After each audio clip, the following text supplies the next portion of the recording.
This tank here is probably one of the most single recognisable tanks of the entire Cold War. It has a low silhouette and still, to this day, forms the backbone of the Russian army, as well as many armies like it. With over 20,000 units made of all models, the Soviet T-72 is one of the greatest tanks of all time. Although being easily destroyed by the M1 Abrams and other anti-tank platforms in recent wars, the T-72 remains as a cheap and viable option for any army, still to this day. We begin our story on the T-72 with the T-62. The T-62 and T-64 were both tanks that had many similarities to the later T-72, however there were many issues. Both T-62 and T-64 were extremely expensive for Soviet standards. The T-62 was brought into service with the Bulgarian military, and the T-64 was denied by the Soviet Russia's allies within the Warsaw Pact. Even when the T-64 was still in development, a new, cheaper alternative was being planned. In the Ural Vagonzavod Nizhny Tagil, the designers came up with a new, much more economic design. It was primarily based upon the V64 and was originally drawn by the chief engineer Leonid Kotsev as the Object 172 and further refined by Valery Venediktov and was renamed as the Object 172M. It began trials in 1971 and these went on until 1973. In that year, the tank was accepted to be put into production in the tank factory at Chelyabinsk, who had previously made the T-54s and 55s, who began to change their production lines in preparation for the T-72. Since then, the T-72 has been delivered yearly, for every year right up until the collapse of the Soviet Union. The design of the T-72 was reasonably small and straightforward. It had a very low hull and a maximum height of just over 2 meters. Compared to most Western MBTs, the T-72 is extremely low and small. This was considered a weakness, as crew comfort and the size of crew compartments were deemed to be very important in Western tank design. However, it was seen that on Soviet MBTs, there was limited space to keep the overall silhouette down. The Western MBTs often thought of the crew and how they needed space to operate, as well as their tanks lasting much longer. The T-72 was fitted with an autoloader. It hastened the reload rate of the tank to a consistent speed and also eliminated the need for a dedicated loader. While this might be great from a combat perspective and also a design perspective, it was a kind of a disadvantage. The thing is, when you remove a crew member, great, there's one less person to train. However, that does mean there's one less crew member that could help tension the tracks, do maintenance, help look for targets and many more. This is probably one of the reasons why NATO tanks, such as the Leopard 1 and M60, have no autoloader and a dedicated crew member for the loader. That's it for now for the autoloader. This might get a bit long and tedious. Let's move on. The engine was originally an V12, but it could still propel the T-72 to a maximum speed of 60 km an hour. It was still pretty fast. By Western standards, the engine was pretty weak, only having around 780 horsepower. Germany's Leopard 1, however, had 830 horsepower. However, the overall size of the T-72 reduced the weight and the factor of being underpowered by NATO standards. The V12 engine was originally designed for the T-34, the workhorse for the Soviet Army in the Second World War for the Great Patriotic War. Similar variations for the engine were used in the T-34, 55 and 62. Coupled to the engine was the Synchromesh hydraulically assisted 7-speed transmission with one reverse gear.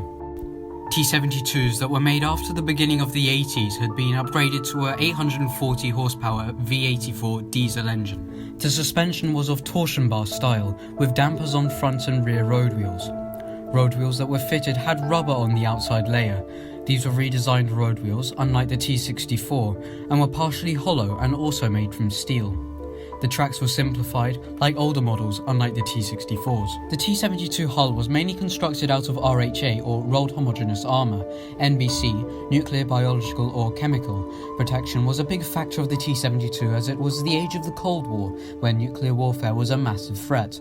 Therefore, tanks would need to be capable of performing effectively whilst under hazardous environments. There were synthetic fibres made out of boron, which lined the insides of the tank and reduced the amount of external gases from coming into the tank. There was also an air filter system which incorporated safety valves and the constant pressure. These helped reduce the amount of harmful gases from entering the tank, but not all of them.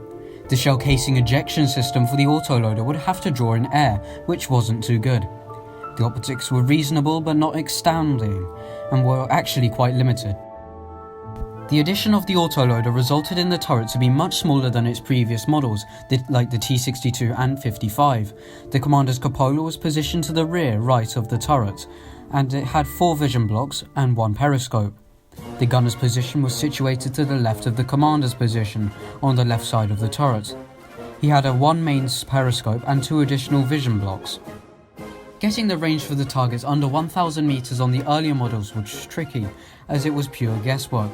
Above 1,000 kilometers, the parallax rangefinder could be used. On exports, this piece of equipment was deemed to be too expensive, so only the Commander or K variants got it. There was also a night vision equipment, which was standardized in the 2000s, however it is not seen on export models. The armor on the turret was pretty decent. On the vertical sections of the turret cheeks, there were hollow spaces filled with sand. American intelligence nicknamed this Dolly Parton.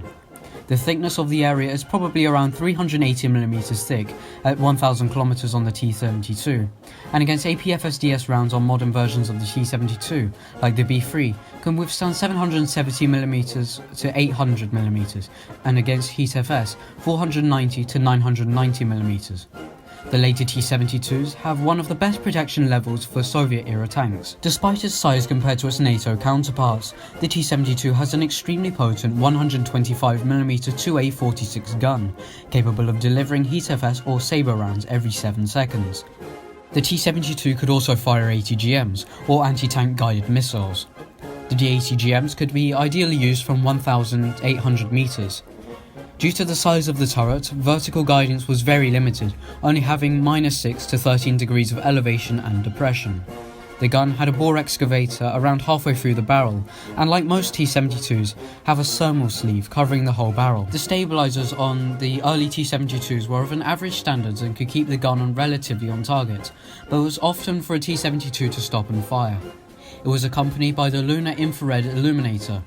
In order for the autoloader to place the shell in the breech, it had to elevate the gun to 3 degrees. Spent shell casings weren't left in the tank until the end of the engagement, but were ejected through the roof of the tank. There was a 7.62 PKT coax in the gun manlet, and a 12.7 NSVT heavy machine gun on the commander's cupola, although the turret-mounted heavy machine gun was intended to be used for primarily against aircraft.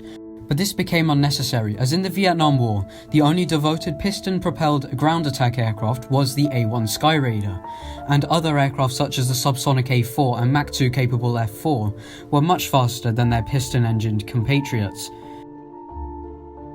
This meant that hitting an aircraft even as big as the F-4 or F-105 meant extreme skill, hindered by the shorter range of the heavier machine gun. However, the use of helicopters changed this view, as attack helicopters, fitted with tow or hot missiles, became a serious threat. This gun was also used against softer targets like smaller trucks and infantry. Now enough of the history, now on to the variants of the T-72. The first production variant of the T-72 was released in 1973 as the T-72 Ural.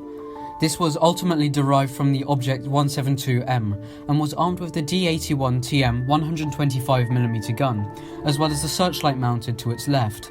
The TPD 249 optical rangefinder sight was added at a later stage. There were also some T-72 Urals modified with powerful radio sets for the commander tank. These were exported under the designation of Object 172M-E1 and were often given to Russian allies and nations of the Warsaw Pact, such as Poland, Iraq and Syria. These were simplified and were only given 44 rounds. Some of these were modified in the 70s to the Object 172-2M Buffalo and the T-72 Ural-1, with reworked turret armor. Some of these were given ERA in the form of Contact 1, designated the T-72V. These were designated V, however, in English this meant explosive. In the 80s, the searchlight was relocated to the right-hand side of the gun. The next major modification of the T-72 was done in 1979 and was the T-72A, which had a greater field of protection. The T-72A also had a searchlight in different position to the T-72 Ural and had an improved electrical fire control system, smoke launchers, Dolly Parton composite armor on the front and top of the turret, as well as various internal changes. The commander variants were designated the T-72 AK-1, 2 or 3. In 1979, a new 17mm high-resistance steel plate was used on the Glacier's applique armour. However, in the 1980s, Contact 1 ERA made a standard on the T-72 AV. Next up was the T-72 AM. Usually this would mean a modernisation process, such as the T-55 AM or T-62M. However, this model was for the export market. The NATO code name for this modification was Monkey. As to usual export standards, they were reduced in complexity. Nations of the Warsaw Pact, such as Poland and Czechoslovakia, produced these modifications. The T-72 MK1, 2, 3 were command variants. The T-72 M1 was an export T-72 built to the T-72A 1979 standards. It had extra smoke discharges, and the T-72 M1M was an upgraded to the T-72B standards. The next step after the T-72A was the T-72B, released in 1985.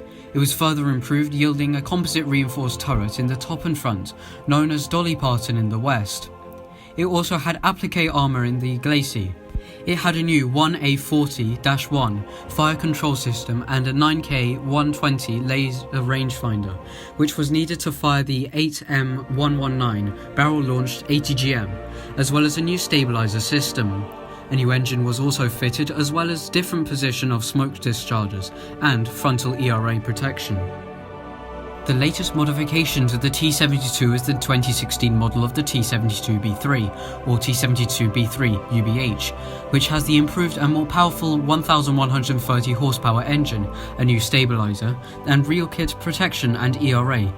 The hull and turret sides are covered with anti-heat screens.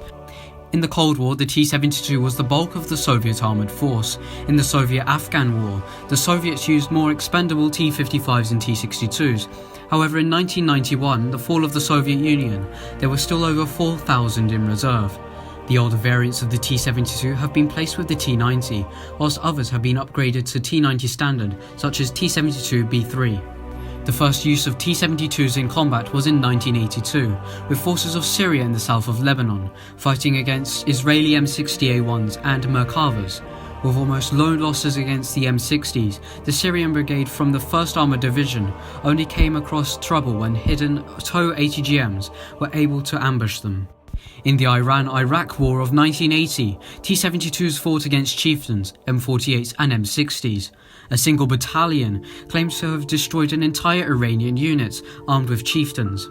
The T-72 also played a large role in the Battle of Basura and proved to be almost frontally immune to TOW ATGMs, RPGs and the 105mm guns on the M60s.